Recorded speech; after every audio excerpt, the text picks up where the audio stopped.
माझा जन्म पुण्याला झाला कारण का माझ्या आईचं माहेर पुणे आहे, पण माझ्या आयुष्याची सगळी ज्या महत्त्वाच्या घटना आहेत ना त्या अमराईत झालेल्या आहेत. अमोल दादा याच्या मागे एक फरलांग पण नसेल तिथे अमराईला आमचं ओरिजिनल आहे. पवार फॅमिली काठ्याच्या वाडीची, पण माझी आई लग्न होऊन अमराईत आली आणि अमराईचा बारामतीचा बंगला हा आमच्या सगळ्यांसाठी अतिशय प्रिय. अमराईत राहायचं, आम्ही अमराईत राहिला होतो आणि अजितदादांचे वडील अनंतराव पवार यांनी माझ्यावर प्रचंड प्रेम केलं. हे तात्यासाहेब काका आम्ही प्रेमाने त्यांना म्हणायचो. तात्यासाहेब काका मी 6 महिन्याची असल्यापासून मोटरसायकलवरनं यायचे काठ्याच्या वाडीवरनं.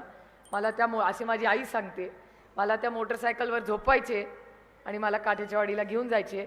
दिवसभर मी तिकडेच असायची. त्यांना वेळ असेल त्यांचं माझ्याशी खेळ पडून झालं, कारण का त्यांची 4ही मुलं माझ्यापेक्षा मोठी होती, की झालं की झोपायची वेळ झाली की माझ्या आईकडे ते येऊन सोडायचे. माझं सगळं लहानपण ते गेलं ते आशा काकी, माझ्या मोठ्या काकी आणि तात्यासाहेब काकांबरोबर गेलं.